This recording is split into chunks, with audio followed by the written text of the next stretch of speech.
What people think about the Andes is spectacular crash and people getting dead and cannibalism and everything, but people would ask us, but what was pushing you on?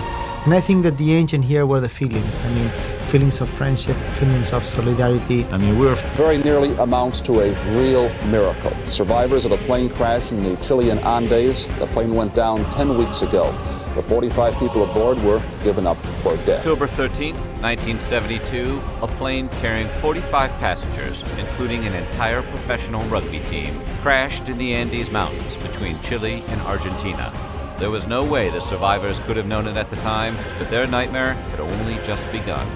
Their story has been called the Miracle of the Andes, on account of the incredible odds the survivors of Uruguayan Air Force Flight 571 had to overcome to make it home. 15th of October, it's 1972, a Uruguayan Air Force plane commissioned for civilian flight crashed into the Andes. just remember the sound of the impact. Lost the wings, lost the tail. I was so afraid. I knew I was going to die.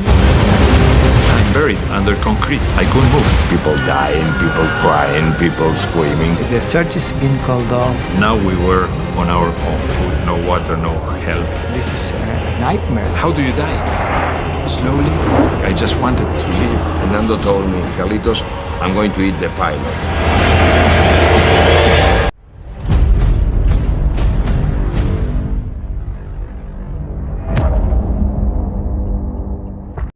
ये दिल दहला देने वाली कहानी start होती है Uruguay से। Uruguay में एक ओल्ड क्रिस्टियानो क्लब की एक रग्बी टीम थी जिसका मैच होता है चिली देश की राजधानी सैंटियागो में। जब उनका मैच होता था वो अपनी फैमिली मेंबर और दोस्तों को साथ में ले जाते थे। 12 अक्टूबर 1972 को वो सैंटियागो की तरफ जा रहे थे। इनका सफर 3 घंटे में खत्म हो जाता था, लेकिन रास्ते में विशाल एंडीज की पहाड़ी आती है। हिमालय के पहाड़ियों के बाद सबसे बड़ी पहाड़ियां एंडीज की ही हैं।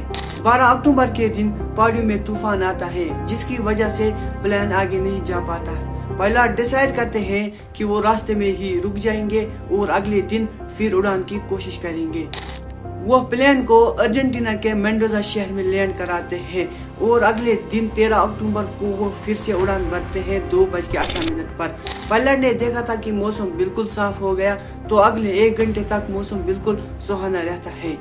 3:21 फ्लाइट सैंटियागो के करीब पहुंच रहा था, लेकिन प्लेन अभी भी पहाड़ियों में ही था। पायलट देखता है कि आगे बहुत सारे बादल हैं, चारों तरफ बादल ही बादल हैं। जो पायलट होता है उसे कुछ दिखाई नहीं देता। पायलट को लग रहा था कि वो सैंटियागो के करीब पहुंच गए, लेकिन फ्लाइट अभी भी पहाड़ियों में ही था। जो पायलट होता है वो फ्लाइट को नीचे की तरफ कर रहा था तो एक भयानक टर्बुलेंस देखने को पड़ता है। प्लेन तेजी से ऊपर नीचे हिलने लगता है, अचानक अलार्म बजने लगता है और वार्निंग लाइट चमकने लगती है। किसी को कुछ समझ नहीं आता कि हो क्या रहा है। पैसेंजर सीट्स में कुछ रग्बी प्लेयर निडर होते हैं, वो मजाक बनाने लगते हैं इस टर्बुलेंस का।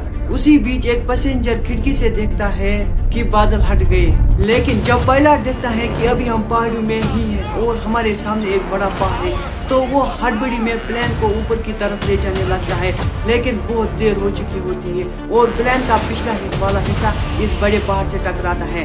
प्लेन का जो रेयर पोर्शन था वो अलग हो जाता है, पीछे की जो 2 सीटों की रोड थी वो भी अलग हो जाता है और 3 पैसेंजर हवा में गायब हो जाते हैं। कुछ और सेकंड तक प्लेन ऊपर जाते रहता है और फिर अचानक से ये नीचे गिरने लगता है। कुछ ही सेकंड के बाद एक और क्लोजन प्लेन का लेफ्ट विंग भी टूट जाता है। कुछ और पैसेंजर प्लेन के बाहर उठकर नीचे गिर जाते हैं और अब प्लेन का फ्रंट ही साइड बचा था जो सीधे जाकर एक ग्लेशियर में गिर जाता है और 350 किलोमीटर प्रति घंटे के स्पीड से इस ग्लेशियर पे स्लाइड करते रहता है और 700 मीटर नीचे आकर फाइनली एक लाख टकरा हो जाता है। I can assure you that being on that plane crash, An old transport plane crashed in the Andes Mountains. 45 persons were aboard, given up for dead. Their desperation for survival turned them into cannibals. By the morning, 5 people had died. You felt the cold by the pain in your bones. There were no plants, there were no animals. I mean, it truly felt like living on the moon. nobody can survive there. It was completely up to them to save themselves. इस टकराव के बाद 2 passenger मारे जाते हैं और जो flight की सीटें थी वो बाहर आकर तहस नहस हो जाती हैं और फ्लाइट का जो कॉकपिट हिस्सा था वो भी पूरी तरह से तहस नहस हो चुका था। इनमें 2 मेडिकल स्टूडेंट रॉबर्ट केनिसा और गुस्ताव जर्बिन ये दोनों काम पर लगते हैं कि जिंदा कौन बचा है और कैसे घायल लोगों की मदद की जाए। इनमें से एक 30 साल का फर्नांडो पराडो जो स्केलर फ्रैक्चर की वजह से कोमा में जा चुका था। ये 2 लोग मरे हुए लोगों को बाहर निकालते हैं और जो जख्मी लोग थे इनके लिए फ्लाइट में अच्छी जगह बनाते हैं। जो पायलट था वो मर चुका था लेकिन जो को पायलट था वो जिंदा था। वो इतने ज्यादा दर्द में था कि वो 1 घंटे ही सर्वाइव कर पाता है। ये रात इन सर्वाइवल के लिए बहुत मुश्किल रात थी। इतनी ठंड थी कि 5 लोग इसमें सर्वाइव नहीं कर पाए। अब 45 पैसेंजर में सिर्फ 28 पैसेंजर ही बच जाते हैं। जो लोग ज्यादा जख्मी नहीं हुए थे वो लोग फ्लाइट के जो बिखरे हुए पार्ट्स और सीट्स थी उनको इकट्ठा करते हैं और फ्लाइट के पिछले हिस्से को क्लोज कर देते हैं कि अंदर वो गर्म रह सके। अगले दिन 14 अक्टूबर 1972 चिली, अर्जेंटीना और उरुग्वे के देश से 11 अलग अलग हवाई जहाज सर्च ऑपरेशन में लग जाते हैं। जो उन्होंने एरिया चूज किया था वो सही एरिया था। उसी एरिया में प्लेन ने क्रैश किया था। वो लोग हवाई जहाज को देखते हैं और शोर मचाते हैं। आधे लोग हेल्प कर रहे थे और आधे बोल रहे थे कि हमें यहाँ से निकालो, लेकिन इसका कुछ फायदा नहीं होता है। ये सर्च एयरक्राफ्ट उन्हें नहीं देख पाता है क्योंकि ये फ्लाइट वाइट कलर का था और वहाँ पर स्नो भी बहुत ज्यादा थी। जो ये लोग थे वो लड़कियों की लिपस्टिक और नेल पाउडर इकट्ठा करते हैं और फ्लाइट पर SOS लिखने की कोशिश करते हैं, लेकिन जैसे ही ये एस लिखते हैं तो उनकी लिपस्टिक खत्म हो जाती है। फिर ये लोग सारे सूटकेस को इकट्ठा करते हैं और बाहर क्रॉस बनाते हैं सूटकेस का, जिससे उनको सर्च एयरक्राफ्ट जो ऊपर घूम रहे थे वो उनको ढूंढ पाए। लेकिन ये लोग जल्दी रियलाइज करते हैं कि वो हमें नहीं देख पाते हैं। उस दिन 1 नहीं 2 नहीं 3 एयरक्राफ्ट अपने ऊपर से उड़ते हुए देख पाते हैं। अगला दिन भी इसी कोशिश में गुजर जाता है। अगला दिन 15 अक्टूबर जो बचे हुए लोग होते हैं वो रियलाइज करते हैं कि हमारा खाना और पानी खत्म हो रहा है। एक पैसेंजर फीटो स्ट्रेच नाम से वो पानी निकालने का तरीका ढूंढ लेता है। वो मेटल का शीट इस्तेमाल करता है और नीचे वाइन की बोतल रखता है, जिससे बूंद बूंद पानी उस वाइन की बोतल में जा गिरता है। उससे अगले दिन क्रैश के 3 दिन बाद 16 अक्टूबर फर्नांडो पराडो जा उठता है अपने कोमा से। उन्हें दिखता है कि उनकी मां क्रैश में मारी जा चुकी है और उनकी 19 साल की बहन बहुत सेवरल इंजर्ड है। पराडो अपनी बहन को जिंदा रखने के लिए पूरी कोशिश करता है, उनके लिए खाना पानी लेकर आता है, लेकिन दिन प्रतिदिन जैसे दिन बीते गए क्रैश के 8 दिन बाद उनकी बहन भी गुजर जाती है। 21 अक्टूबर को सर्च एंड रेस्क्यू अपनी हाथ खड़ा कर देती है। उनको लगता है कि 8 दिन में कोई सर्वाइवर का कुछ अता पता नहीं मिला तो अब सर्च ऑपरेशन का कुछ फायदा नहीं कंटिन्यू रखने का। बहुत कम चांस है कि इतने दिनों में वैसे भी कोई जिंदा बचा नहीं होगा। 142 आवर्स के बाद फाइनली सर्च ऑपरेशन को बंद किया जाता है। इसी बीच सर्वाइवल को एक ट्रांजिस्टर रेडियो मिलता है। एक सर्वाइवल रुग्बी प्लेयर रॉय हार्ली जो इलेक्ट्रॉनिक एंथुसियास्ट भी था वो इस रेडियो को ऑन करने की कोशिश करता, एक बड़ा सा लंबा सा एंटीना इम्प्रोवाइज करके बनाता है। फाइनली ये रेडियो काम करता है, लेकिन इस रेडियो से सिर्फ 1 वे कम्युनिकेशन होती है। बाहर की चीजें ये सर्वाइवल सिर्फ सुन सकते थे, लेकिन खुद ये मैसेज सर्वाइवल बाहर तक नहीं पहुंचा सकते थे। क्रैश के 11 दिन बाद ये सर्वाइवल रेडियो को ऑन करते हैं और उनको पता चलता है कि सर्च ऑपरेशन कैंसिल किया जा चुका है। ये लोग सुनकर टूट जाते हैं और आधे लोग रोने लगते हैं। 17 एयरक्राफ्ट और यूरुग्वाइन और अर्जेंटीनियन एयरफोर्स के प्लेन्स द्वारा उन्हें ढूंढने की कोशिश की गई, पर वो नहीं मिले। प्लेन के मलबे को ढूंढने का काम अगले साल की शुरुआत में किया जाएगा, क्योंकि बर्फ के थोड़ा पिघलने के बाद उन्हें ढूंढने में आसानी होगी। चिलियन एयरफोर्स की रेस्क्यू सर्विस के मुताबिक एंडीज की पहाड़ियों में 34 प्लेन क्रैश हुए हैं, जिनमें से अब तक कोई भी जिंदा नहीं पाया गया है। लेकिन दूसरी परेशानी ये थी कि उनके पास अब खाना भी बहुत कम बचा हुआ था। 8 चॉकलेट बार्स थी, 1 टिन था मसल्स का, 3 चॉकलेट जार थी जाम के, 1 बादाम का डब्बा था, डेट्स थी, कैंडीज थी, ड्राई प्लम्स थे और वाइन के कुछ बोतल्स थी। लेकिन इनके लिए ये खाना बहुत ही कम था। ये लोग 28 थे और इन लोगों ने इसमें से बहुत सारा खाना खाया था। उन लोगों ने स्ट्रेटजी बनाई कि वो एक छोटा पीस चॉकलेट का और वाइन का एक घूंट पियेंगे।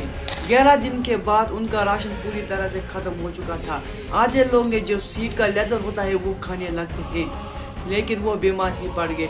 अब उनको जिंदा रहने के लिए वो करना होगा जो उन्होंने जिंदगी में कभी नहीं किया होगा। ये लोग डिसाइड करते हैं कि हम अपनी फैमिली मेंबर की डेड बॉडी खाएंगे। ये डिसाइड उनके लिए बहुत खतरनाक और रुला देने वाला डिसाइड था। ये आइडिया पहले कनीसा को आया, उसी ने पहले ट्राई किया। ये सब खाना कुछ लोगों ने खाने की कोशिश की लेकिन वो हजम नहीं हुआ। उन्होंने उस वक्त मना कर दिया, लेकिन जब 2 दिन और गुजरे और कोई ऑप्शन नहीं देखा तो फाइनली उन्होंने भी इंसानों का मांस खाना स्टार्ट किया। क्रैश के 16 दिन बाद 29 अक्टूबर के रात एक बहुत बड़ा गरजती हुई आवाज़ सुनाई देती है। पता चलता है कि अचानक से एक अवलांच आ गया है। भारी बर्फ पहाड़ के ऊपर से इतनी तेजी से गिरता है कि इस प्लेन के टुकड़े में पूरी तरह से भर जाता है। 8 लोग गुम होकर सांस की कमी की वजह से दम तोड़ देते हैं। अब बच जाते हैं 19 पैसेंजर। ये बचे हुए 19 लोग भी बर्फ के अंदर एक छोटे से स्पेस में दबे हुए थे। पराडो एक मेटल का पोल इस्तेमाल करता है बर्फ के अंदर एक होल बनाने के लिए, जिसे कुछ वेंटिलेशन आ पाती है। 2 दिन तक मेहनत करने के बाद खोद कर ये एक टनल बनाते हैं इस बर्फ के अंदर से, और बड़ी मुश्किल से सरफेस पर बाहर निकल पाता है। बाहर निकलते ही उसे अचानक दिखता है कि बर्फ का तूफान आ रहा है। बेहतर होगा कि अंदर इस गुफा में रहिए। ये लोग 3 दिन तक बड़ी मुश्किल से इस क्रैम्प्ड स्पेस में रह पाते हैं। 3 दिन के बाद ये लोग देखते हैं कि बाहर तूफान हट गया है। ये लोग समझ चुके हैं कि हमें यहाँ कोई मदद नहीं आ पाई, हम भी बाकियों की तरह यहीं पर दम तोड़ देंगे। अब ये लोग डिसाइड करते हैं कि हम 3 लोगों को मदद के लिए भेजेंगे। वो 3 लोगों को मदद के लिए भेजते हैं। इन 3 लोगों को एक हफ्ते का खाना भी साथ दिया जाता है और मोटे कपड़े भी पहनाए जाते हैं। क्रैश के 33 दिनों के बाद 15 नवंबर को उन्हें मदद के लिए भेजा जाता है। चलते चलते शाम हो जाती है और उन्हें फ्लाइट का पिछला हिस्सा भी मिलता है। उन्हें इसमें कुछ खाना और एक 2-वे कम्युनिकेशन रेडियो मिलता है। आज की रात ये इस फ्लाइट के मलबे में गुजारते हैं। अगले दिन ये डिसाइड करते हैं कि हम इस रेडियो को ही चालू करने की कोशिश करेंगे। क्यों ना हम हवाई जहाज से बैटरी निकालने की कोशिश करें मेन बॉडी से, और फिर से इस रेडियो को चालू करने की कोशिश करें। फिर हम बाहर अपनी SOS कॉल भेज सकते हैं। तेल के हिस्से ही में उन्हें 24 kg की बैटरी भी मिली, लेकिन यह बहुत भारी थी। इस बैटरी को क्रैश की साइड पर नहीं ले जाया जा सकता था, तो उन लोगों ने डिसाइड किया उसे यहीं से चालू करने की कोशिश करेंगे। वापस जाकर ये रॉय हार्ली की मदद लेते हैं, जिन्हें इलेक्ट्रॉनिक की कुछ जानकारी थी। ये कुछ दिन लगातार इस रेडियो को ऑन करने की कोशिश करते हैं, लेकिन अफसोस ये प्लान भी काम नहीं करता।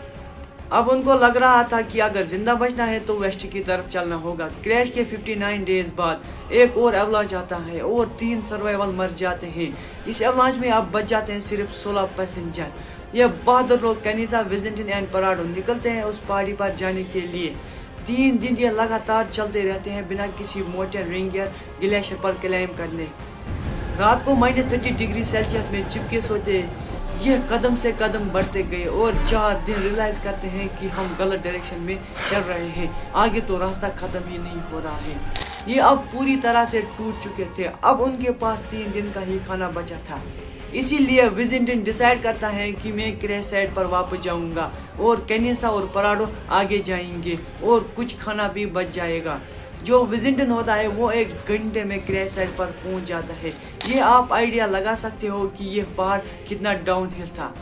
इन दोनों को दूर से एक पहाड़ दिखाई देता है जिस पर बर्फ नहीं था। वो अब इस पहाड़ की ओर चल रहे थे।